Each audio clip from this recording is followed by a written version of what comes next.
Welcome, ladies and gentlemen, to another episode of Running Wild Podcast. I'm your co-host Rich, alongside me as always, your co-host Runz. Yes, sir. All right, so we are heading into WWE Payback. I'm not sure if that means that they're going to pay us back after the event because of the lackluster Raw this week, or if other guys are getting paid back. But either way, before we get started, I just want to remind you that we're brought to you in partnership with pwponderings.com, rohworld.com, and lastwordonprowrestling.com. And we're also featured on the Wrestling to the Max network. Alrighty, so I just want to, by the way, say thanks to all the listeners out there. We put out 2 episodes in a span of like 3 or 4 days. And everybody, you guys really showed your support. We had a bunch of listens to both episodes. I was a little worried, I'm not going to lie. And you guys came through and were listening, so we really appreciate it. Please make sure you send us your feedback. But, listening is great. Feedback would be excellent also, though. All right, so you want to just kind of run down Payback and cover Raw that way? Yeah, I mean, and the main stuff on SmackDown is also intertwined with this pay-per-view, so it works out pretty well. All right. So we have, on the kickoff, you're going to have Enzo and Big Cass are taking on Luke Gallows and Carl Anderson. I mean, you would think here Cass and Enzo end up winning the match? Yeah, I mean, I would say so, unless, the club wins to set something up further down the line, but Enzo and Cass got to win at some point unless they're just done as a team soon, but I don't think that's the case. No, I think Cass is, very close to being ready, possibly, but I just don't see them. I don't think there's room on the roster right now. No. Not the Raw roster, at least, for that to happen. If it was SmackDown, I would tell you that they're probably going to break up soon. But here on Raw, I don't think there's a reason for them to break up yet. Yeah, I agree. So I'm going to go with Enzo and Cass going over. Then we have And you can't teach that. I'm going to have Miz TV with special guest Finn Balor. It's also on the kickoff, right? Yeah. I don't know. I'm not excited about this. I don't really care for... I don't care for announced... interview segments, I guess. Well, but I'll tell you why I am looking forward to this, because we haven't really heard Balor talk since he came back, and the Miz will definitely heal it up, and it's gonna give them a good segment to build to a match later down the line if that's where they're going, which it seems to be. So Miz and Finn? You can do Miz and Balor, since you had Wyatt attack Ambrose on Raw. So maybe you have Wyatt and Ambrose, and then Miz and Balor, and then you get to Wyatt and Balor at some point down the line, because that's what they teased that first week when Wyatt interrupted Balor and all that, right? Why would Miz ask Wyatt to be his partner? He didn't. Wyatt sent him a message and said, I'll be there, supposedly, and then didn't show up until after the match. All but, right. I'm misremembering. Yeah, Miz was asking everyone to be his partner, and then he was like, I got a great partner. And then he just didn't show up. I just miss those days where there were more heels, where it was easier for a heel to find a partner. Yeah, I really enjoyed that little segment on Raw, the match, because when Wyatt came out, Miz was great, and he was just following him along. He was right there with him. Then he put his hand on him, caught the Sister Abigail. I thought it was well done. No, it was well done. I mean, I like Miz. I guess I just don't.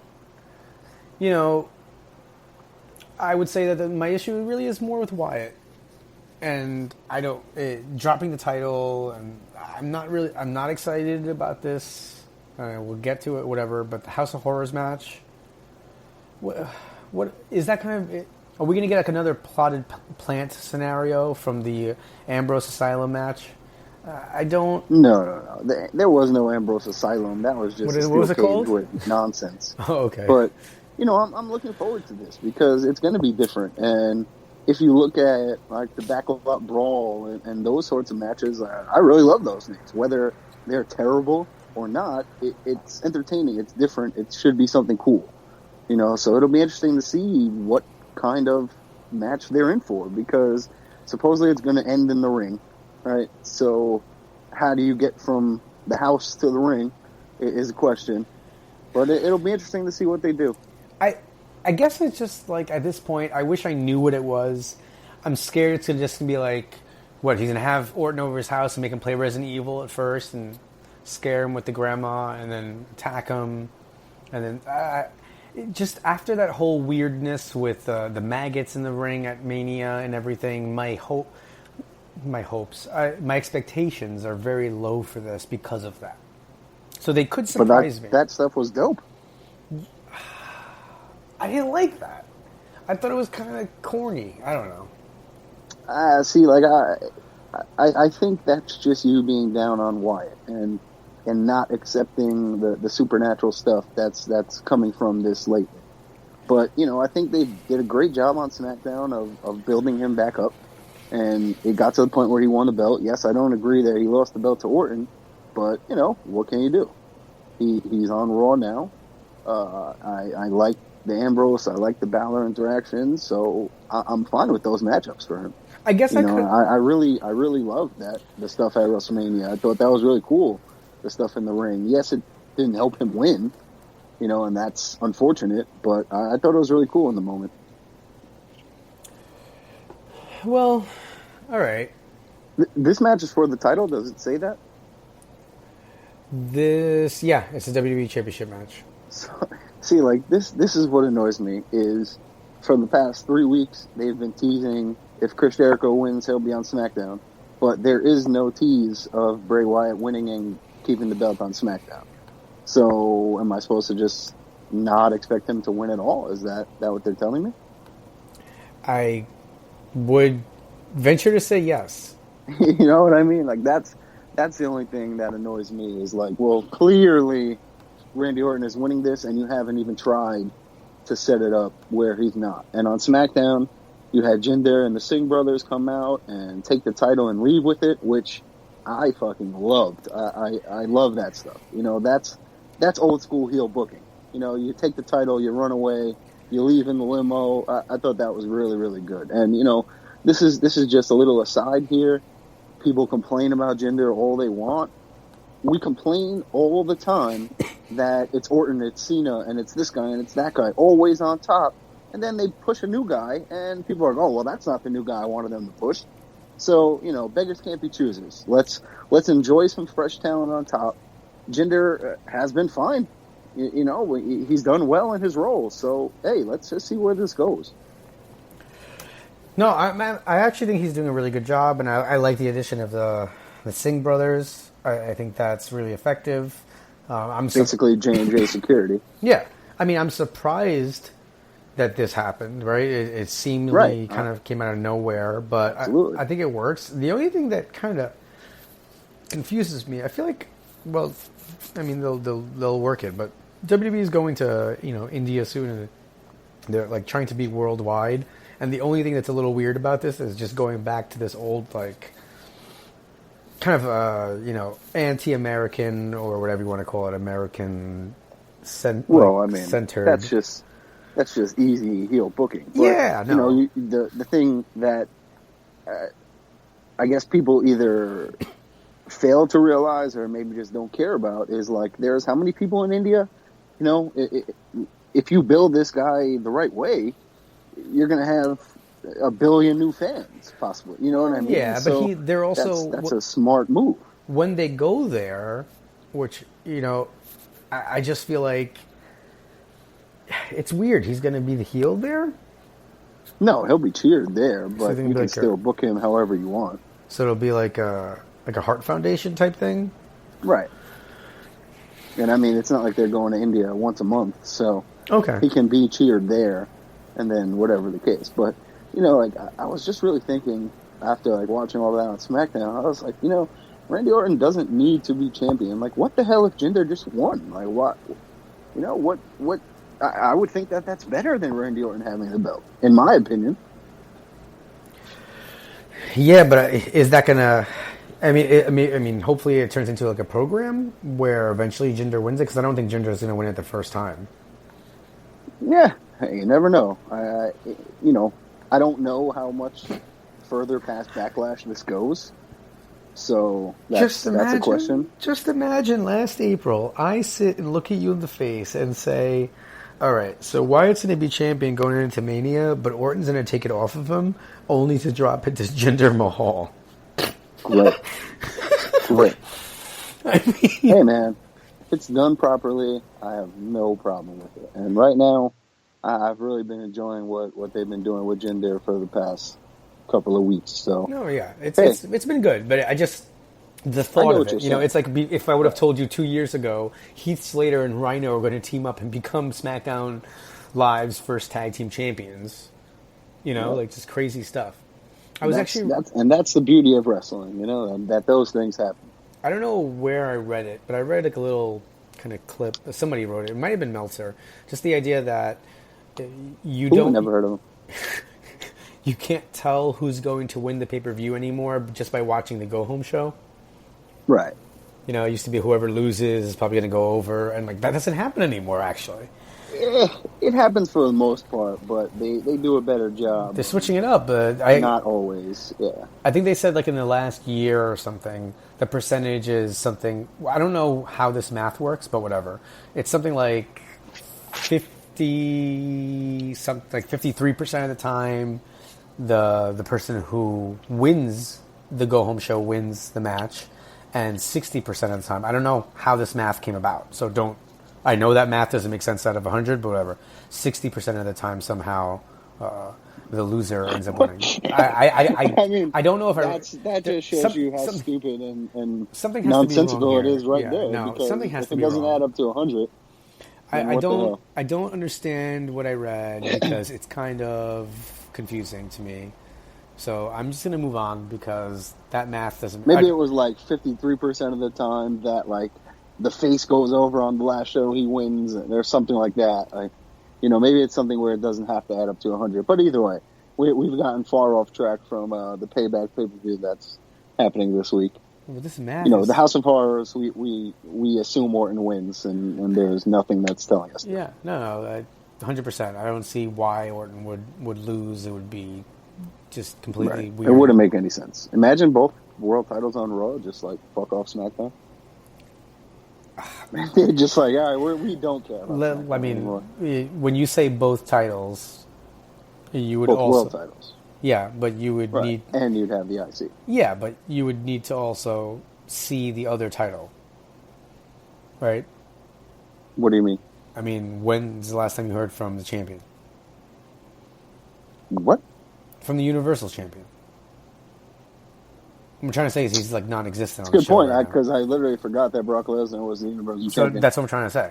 That's pretty freaking ridiculous that we can even that you might have had a problem if I would have asked you and you were kind of like I was very confused as you heard and saw when you just mentioned that. I was like, what the hell are you talking about? Wait a minute, who even is the champion? So okay. I mean, I also like when I watched SmackDown and I saw Orton come out with the belt. Granted, I've been playing a lot of the WWE video game and watching some stuff on YouTube, so maybe that hurt it. But I also was like, what the hell? Randy Orton is the champion? Oh, I forgot about that. It's not. That's because it's freaking 2017 and you don't believe that you should be seeing that. I mean, that's what I mean, right? That it doesn't. All right. Anyway, let's get back to the pay-per-view. My apologies. All right, so then we're going to have the Cruiserweight Championship is going to be defended as Neville takes on Austin Aries. I feel like at this point it's got to be Double A's time. It really should be. I mean, if he loses again, then that's it for him with the Cruiserweight title. There's no real coming back from that unless Neville somehow cheats to win or TJ Perkins or something like that. But yeah, I agree with you that I would think and I would hope that Aries gets the win. He's been on fire, just coming out and sitting at ringside or talking to Angle backstage. So he's the guy for the cruiserweights. He's the superstar. Like, Neville is great, but Austin Aries is a different level. Like, he can talk. Everything he does is fantastic. So I think now is the time. You know, you legitimize Neville by letting him get the win at Mania. So now let him lose, let him come back for the rematch, let him keep building his little stable or whatever he's going to do, and you can go from there. Yeah, no, I mean... The only question is, like, what heels do they have on 205? Well, now you have, now you're going to have... You have Neville and TJP, that's it. Right, and Aries has been feuding with them for the past couple weeks. So if Aries wins, okay, he fights Neville in a rematch. Maybe then he fights TJP, and then what? Oh, Gulak is a good heel, though. I like what he's doing with the no. I haven't even seen him on anything in the past 2 months. Oh, so he's been kind of going around with this whole cruiserweights don't have to be high flyers. Right. Well, which he kind of started on Raw early, and then... Yeah, I don't watch 205 Live. Okay, so I like... And I guess Tony Nese is a heel, right? So I guess they could do some things. They just... I don't know. I'm not sure how to fix that. I also heard a rumors and innuendo, that 205 Live was going to get cut to a half an hour. And that would just be the end of 205 Live. But see, to me, I would hope that has to be a lie. I would hope so, because if not, then that's it, game over. Because the simple fact is, it's on the network. It's never going to be anywhere else but the network. Also, right. It airs on the network, but they film it for an hour after SmackDown. Well, and people don't necessarily stay, and people leave, and that's part of the issue. I think they've been doing some stuff earlier, unless I'm crazy. I feel like I saw some reports that they were doing it before. I mean, that would make sense. Film a match or two before, film a match or two after. That would make sense, but I don't know. Because it's going on after the dark match also. That's what I'm saying. So you're not. It would be one thing if it was just like SmackDown ends and then then right away. But there's a dark match. I really just want them to make SmackDown, and I know people might hate this, but just make SmackDown 3 hours. Add the cruiserweights in there, and they can sprinkle them in, and then you get more time for the tag teams and for the guys that they're trying to build. Like, you send guys to SmackDown because there's no time for them on Raw, and then there's really no time for them on SmackDown because it's only 2 hours. So, like, it's not easy to get Alpha and the Usos and the New Day when they come in, and Rusev and all these people on Raw, on SmackDown, when it's so short. You have your U.S. title stuff, you have your world title stuff, and that takes up an hour. So, what the hell? You brought up... well, first of all, the truth is... pardon. I don't think that's going to happen because USA... notice SmackDown doesn't... You notice SmackDown doesn't really go over. Right. And I think they could add a third hour on the network. Just...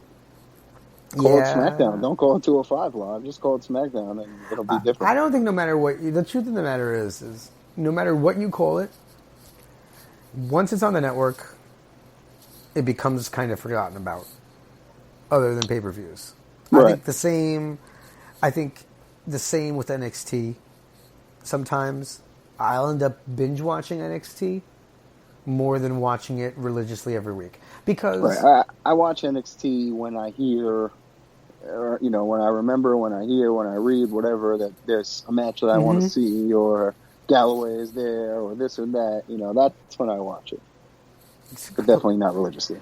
Yeah, no, completely agree. It's one of those things where, especially because it comes on Wednesday, or at least with NXT, by that time you've already hit, if it's a pay-per-view week, Sunday, Monday, Tuesday. I need a break from wrestling. Right. And I mean, sometimes for me, it's not even that I just don't want to watch wrestling. It's like, well, it's an hour long, and, Galloway wrestled last week, and so did this guy, so they're not going to be on this week. And do I really care about seeing Billy Kay and Peyton Royce and Almas match? Like, no, I don't really care about those three things, so I'm not going to watch it this week.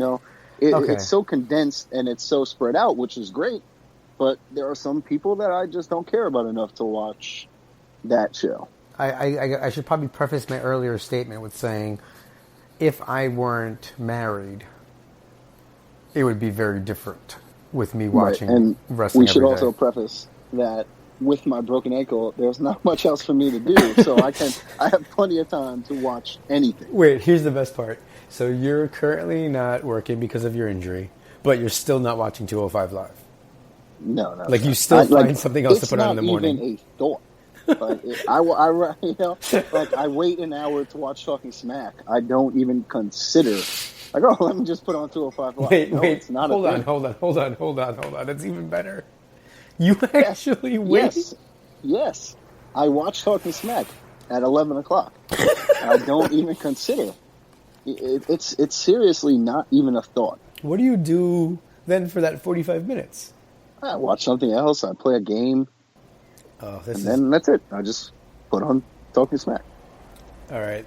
We'll move on to our next match, but that's my favorite thing to hear right now. I love the sad state of 205 Live.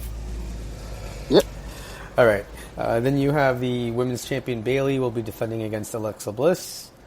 Oof. I think this is going to be a really good match. I don't see Alexa winning yet. No. But I'm definitely looking forward to this. Oh, no. It's going to be... Alexa is, she was one of a few that when she got drafted, everyone was like, what? Why? Why? And it wasn't like, oh, man, that girl's not talented. It was like, wow, she could have been the NXT Women's Champion. She could have done more on NXT, but clearly they knew what they had in her. And putting her on SmackDown, she blew up. She has exploded. Her mic skills, her attitude, everything about her is really, really good. So, I mean, I want to see down the road Alexa Bliss versus Sasha in just like a shoot match, because the rumors are those two really don't like each other. And really? From past NXT footage, it seemed like they really disliked each other. So I'd love to see that. Just go at it. I love them putting Alexa Bliss on Raw because she was done on SmackDown. Yeah. She ran through everyone. So now she's rightfully so on Raw, and they made her a big deal right away. It wasn't like she came to Raw and got pushed to the back of the line. No, she jumped right to the front. So, they have this whole thing with Sasha and Bayley going on, and I'm assuming that's going to be SummerSlam in Brooklyn, which is pretty cool because they fought a takeover in Brooklyn 2 years ago, 3 years ago, whatever it was. So that'll be a nice moment for them. And, that's fine. I'm looking forward to that. I'm looking forward to this. They're doing a good job with the women on Raw. SmackDown, too. By the way, do you think it's weird that this is just kind of... I just thought of it for a second. Ambrose isn't on this card. Yeah, this is kind of a before the draft, before the shakeup card. Mm-hmm. You know what I mean? Like, yeah. Because they just added 2 SmackDown guys wrestling with Orton and Owens defending their titles on this show, but that's because Wyatt and Owens were on Raw before then, whatever the case. So it'll be interesting. All right. So moving on from that one, we have the. So are we in agreement Bayley, about right? Bayley? Yeah, I just think it's too early. It's going to be a great match. I'm really looking forward to it. Mm-hmm. Raw Tag Team Champions, the Hardy Boys, and have you seen Matt's Twitter has been changing? I think it says conflicting now or something. I really hope. I just really hope it's happening. It's getting there. Just like TNA, you suck at life. Here's $100,000. Leave us alone. I can't even imagine. See, my thing is, I don't know, and obviously this is why I'm not a businessman, right? Pay them whatever it takes. Oh, that's what I'm saying. $500,000 is not enough? Here's $1 million. Stop suing us. But I think we discussed it last week or the week before that it makes a lot of sense for them to reintroduce them as the Hardy Boys that the WWE fan base knows, and then Yeah. in a month or so, a couple months, whatever down the line, you break him again, and he's, Matt Hardy, broken Matt Hardy and all that. Yeah. I think he did the delete thing on Raw, right? Like he actually he just doesn't say it. Right. So and he does it when he poses. It's right. He comes out and so like it's there. It's just not as part of the fun. I just want to hear it. Yes, I want to hear it. Imagine, but like when they were on Talking Smack or Raw Talk, whatever it was, and he wasn't in the character, but he was like, "Oh, the delightful talent here." Yeah. So it's there for the people who know it's there, and that's kind of all I care about right now. What I care about is the production values of WWE doing freaking like Final Deletion type stuff. But okay, what was better, Final Deletion or the Wyatt Compound? Final Deletion, but because of Matt Hardy. Well, right, but so you can't say just with their production because they had production and they still fuck it up. But it'll be when you combine the best of both worlds. Exactly, I get what you're saying, but I'm sure in due time we will get that because Vince McMahon doesn't hate making money, and that would make him a ton of money. I would just watch an hour of Matt Hardy walking around talking the way he does through life. Yeah, put them on the road trip, and that's it. Oh. Just let him be Broken Matt Hardy on the road. Like he just go to the deli, and just do it. Did you watch this past week? I think I might have missed it. This is the only week that I've ever watched the Cruiserweights. It was TJP and Rich Swann and Gallagher and Brian Kendrick. And I mean, I get it. Like wrestling is not real, but I for some reason I still feel Ride Along is not super kayfabe, and Jack Gallagher was annoying the hell out of Brian Kendrick. Like Brian Kendrick literally didn't speak, right? And then like Jack Gallagher at one point was like, "Oh, you ever meditate?" And he was like, "Oh, can you show me?" Just shut up. And then Gallagher was like quiet for 2 seconds, and then he's like, "But sometimes people break your concentration," and you see Kendrick like getting mad, and then he's like, "Oh, I got to use the bathroom." So they pull into a rest stop. Gallagher gets out. Kendrick throws the umbrella at him, hits him in the face, and then drives away. And left him there. And Rich Swann and TJP had to pick him up and drive the rest of the way. Because the only thing I've seen from that whatever was the Regal. No. I saw a picture on Twitter of Jack Gallagher laying down in his seat, and it said when your lightweight friend gets too high and thinks the cops are following him. Brian Kendrick, so he's asking him about something, and Kendrick's like, "Oh yeah, I have a dog. I have a picture in the back seat if you want to go get it." Oh. And so he like attempts to do it, and then like on the bottom of the screen, it's like, "No, the Brian Kendrick has no dog." Like so. And then like he calls his wife, and he's like, "Yeah, I just left him at the rest stop. Like the guy was telling me about tea and coffee in England." At one point, they play William Regal's music. It was great. Imagine. God, there's a part of me that just wishes that wasn't like that really happened. I think it's real. I don't, and it was. Then I randomly saw on Twitter, which whoever posted it, thank you very much. It said possibly the greatest rib of all time, and they're in Liverpool, and Daniel Bryan is in the ring, and he's wrestling William Regal, and William Regal comes out to his heel William Regal music. Mm-hmm. And then he gets close to the ring, and his music stops, and he's a man, and that music plays, and Regal just starts cracking up. Daniel Bryan is like in tears. It was hilarious, man, absolutely hilarious. I can't believe the WWE tried to do that. It was great, fantastic stuff. All right, so wow, the Hardys or Cesaro, who wins? Clearly the Hardys. Right? This should be good. No, it's going to be good. I think Cesaro. I mean, I know it's ridiculous. I don't know who that name is. But the rip-off suit jacket, kilt is unbelievable. Mm-hmm. I really they've gelled much more as a team. Thank God, because if not, I don't know what was going to happen with Cesaro. So this is good stuff. Yeah, I mean, I don't know how much longer this team has, but for now, they're doing well. So we still have 3 more matches. It's crazy. So we have the United States champion, Kevin Owens, defending against Chris Jericho. The face of America, Kevin Yeah. Owens. I think, both guys have done an excellent job, but I think the writing a little bit is on the wall here, right? A lot of it. I mean, Jericho's not going to win. And, they've done a good job of teasing, Jericho coming to Raw, to SmackDown, and blah, blah, blah. But you have the Kevin Owens feud with AJ Styles set up.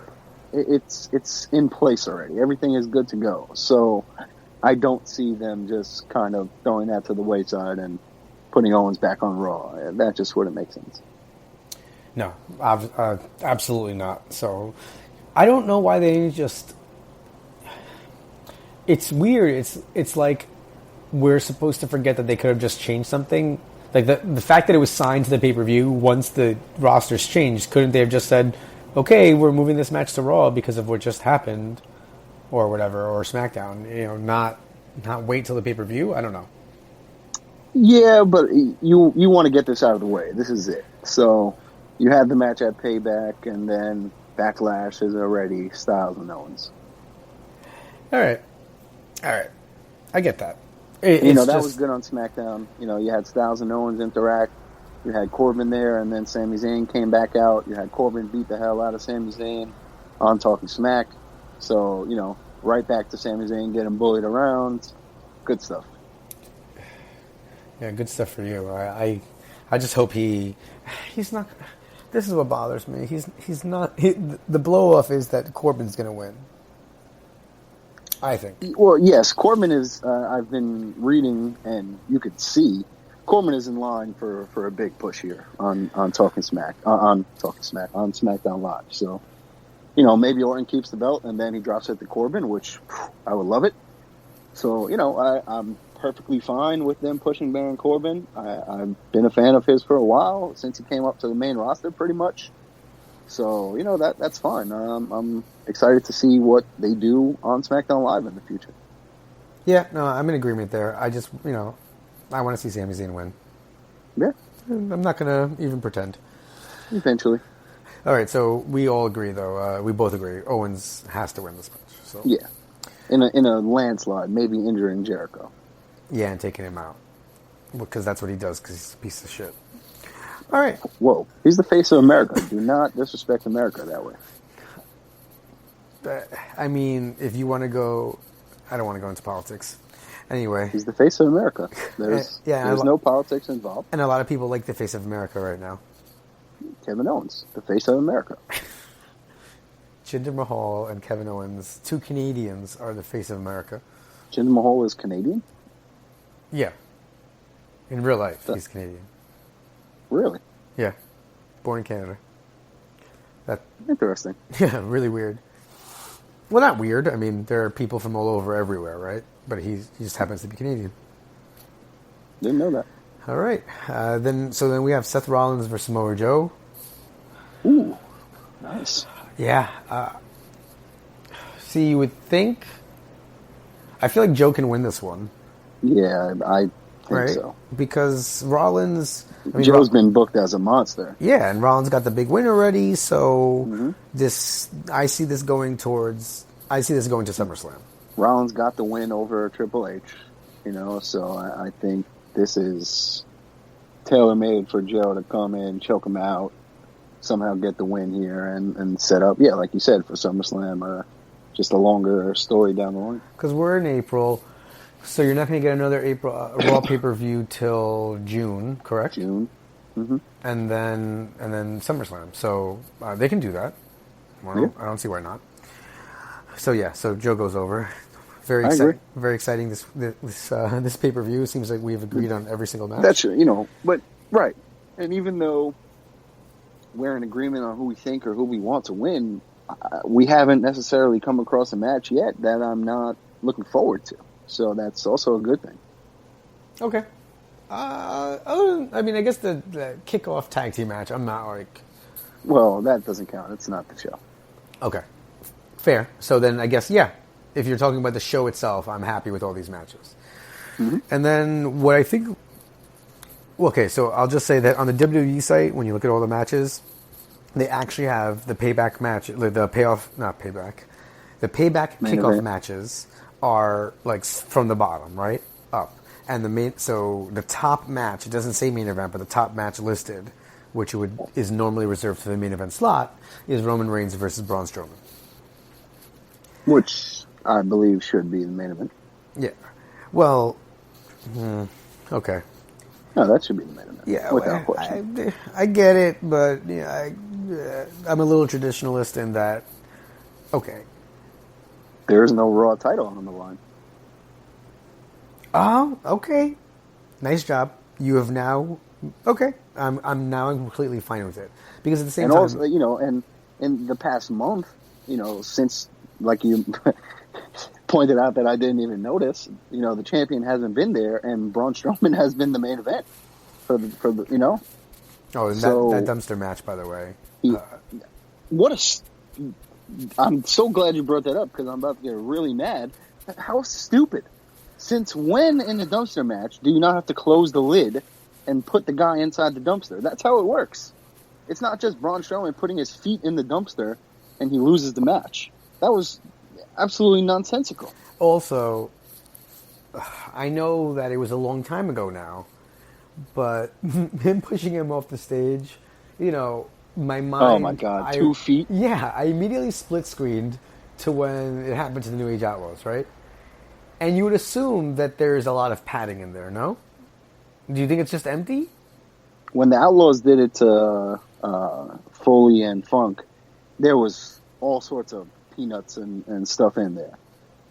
The Kalisto one just seemed like it was just... Well, because he was only going 2 feet. Right. They were going like 10 feet. Oh, it felt like so much bigger. Joy, you're going... Like, it didn't even tip over. It just fell on its side, and that was it. It was so I get lame. it. Like, that's probably not fun in there, I'm sure you get hurt a little bit if that was to really happen to you, but man, that visual was just not as good as, I don't know, they didn't think that one through.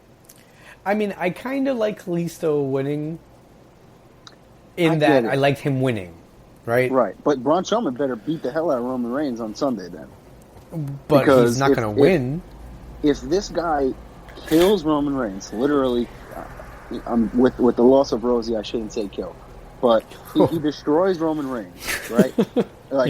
Beyond anything we've ever seen. And then he breaks the ring by superplexing the Big Show and stands tall to end the show. And then he gets drop kicked and loses to Kalisto. That's fine. I get it. It happens. It was, a freak thing. And then he kills Kalisto, and now he's just going to lose to Roman Reigns for the second straight time. I can't see that. Braun Strowman needs to win this match. And Braun Strowman needs to go on to face Brock Lesnar. Skip over this Roman Reigns match for now. Let it be Braun and Brock, and then it can be Braun and Roman for the title down the line. Each of them has a win. Yeah. I'm not disagreeing with you here. Right, it's just not going to happen. Yeah. There you go. I mean, 100%. I'm going with it. I'm saying Braun wins. I'm preparing myself. It's Roman Reigns. I really want to buy that Braun Strowman shirt, but I'm stopping myself. Yeah. Monster Among Us, giant guy with a beard. No, that would work. Sense. No, that would be perfect. I'm looking more at some Jack Gallagher stuff. Oh my God! If you buy a Jack Gallagher shirt, this show is over. Oh come on! I mean, he's a great competitor.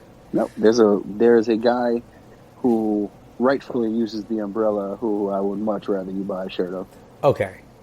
All right. I mean, that's not fair. That's not fair. Yeah, obviously I would rather Marty Scurll. Right. And please, anyone out there who is listening, and my co-host in particular, please go watch the last 5 or so episodes of Being the Elite. They are outrageous. I've actually been watching them. The stuff they've been doing with the DM and Marty Scurll, like never being able to be around Kenny Omega, it is pure comedy, man. It really, really good stuff. I'm glad you brought kind of a good segue. That so the World of the War tour with Ring of Honor and New Japan is going to be happening starting, I believe, it'll be starting next week. I thought you were segueing into the fact that the Young Bucks are going to be on Edge and Christian on Friday. Oh, no. I was actually talking about how Omega's actually going to be on the tour. But I guess there is still... Is he going to be on the tour, or he's just in Canada? So that's what it is. He's going to be in the Toronto show. Right. But which has happened for the past couple of years. Still has some visa issues. Well, it was surprising just because you would assume that he's going to be in New Japan's tour California later this summer. Is it G1 tournament, I think it's called, right? Yeah. So you would think that he's, going to get but I guess they're not fixed yet. So that's kind of upsetting because I would have loved to see Omega Cole at Hammerstein. Yeah. And Cody's getting his match that we were at the tapings. His title match is set. Cody and someone else are getting that match. I don't know if we should discuss that, but it was pretty funny. Like, I'm looking at the updated lineup for War of the Worlds, and it's like Cody versus Daniels versus the winner of the Fatal 4-Way. And I was like, oh, nice. What Fatal 4-Way? Oh, Jay Lethal, Jay White. I was like, oh, I saw that. I watched this match 3 weeks ago. Oh, that's right. So the winner of that Fatal 4-Way is getting put in there. So, we questioned why that person might have won at the taping, and it kind of makes a lot more sense now that it's going to be a triple threat match, and that should just be phenomenal. Yep, no, I'm really excited to see that one. Could be really lethal. The only thing I think that I don't like is that it's a 9 o'clock start on a Friday, and I'm old. So, yep, and hopefully I'll be in attendance, so it's going to be a long day. All right, do we have anything else to cover this week? I feel like any other news? I mean, just those War of the World tour matches were announced. Kushida's going to be there, of course. I think he's facing... Who did they Silas scroll? Who did they announce Kushida as facing? He's going to face Skrull on one of the shows, I think, at Manhattan Mayhem. Not Manhattan Mayhem. I'm calling the venue the name of the last show, the Hammerstein Ballroom. I thought in Hammerstein it was... Let me see. Skrull versus someone else. I think in Philly or somewhere it's Kushida. And I was like, oh man, that's a sick... Oh yeah, you're right. Sick match. Yeah, no, you're right there. I think he's facing... No, it can't be Naito. Sadao. Hammerstein. Yeah. I'm looking forward to Taylor versus Goto. It'll be interesting. I don't know. Just kind of a showcase there. I'm actually... This is the first year that I'm not going to lie to you. And obviously because I've gotten to know, I guess, some of these guys that are coming over, like Tanahashi. I'm really looking forward to the War of the Worlds. I've never had before. The Young Bucks were great on Twitter when they announced Bushi and Naito versus the Young Bucks. Yeah. He was like, Matt Jackson was like, oh, when Bushi just spits his mist, I'm going to close my eyes, dummy. And then like, oh, Naito's going to go for his stupid pose and I'm going to super kick his finger into his eye. Like, those guys are just genius. Jackson, they know what the hell they're doing. He also posted a picture of himself with an incredible mullet from when he was like 9 years old and said, hey, Naito, I had the same haircut when I was 9. Yes. Just unbelievable. Those guys are just amazing. And those guys, they just signed apparently a deal with Hot Topic. Okay. Which is just weird because I just feel like that's such a mainstream store that now they're going to be carrying Young Bucks stuff. Like they're geniuses. They really are. Hot Topic sells all that grunge, and I know they have some wrestling stuff, so it just makes perfect sense, man. They have some of the most popular merchandise ever. So, I mean, it makes sense for stores to be like, oh, yeah, well, hey, that makes a lot of sense for us to carry your merchandise. People are going to buy the hell out of it. Yeah, no, I mean, it's going to be nuts. I just cannot believe... I can't wait till I see the first goth kid walking around in the mall rocking some sort of Young Buck shirt. Just not knowing what the hell it is. It's going to be so amazing. I'm so excited. All right. Well, I think we've covered everything. You got anything left? I agree. All right. So let's go into plugs for our show. Whoop, whoop. All right. So you guys can find us on Twitter at RunningWildLWOS. You can send us an email at runningwildpodcast@gmail.com. That's where you guys can send us any questions, comments, or anything like that. Please make sure that you guys rate, review, and subscribe over on iTunes. You can also follow us on SoundCloud, Stitcher, and Google Play. Make sure you guys retweet or just share out our stuff. We'd really appreciate it. You can follow my work over at ROHworld.com, pwponderings.com, and last word on prowrestling.com. You can also listen to me on the newscast weekly from there, from the PW Ponderings Twitter feed, and also on their iTunes, and you can find it on LibSync.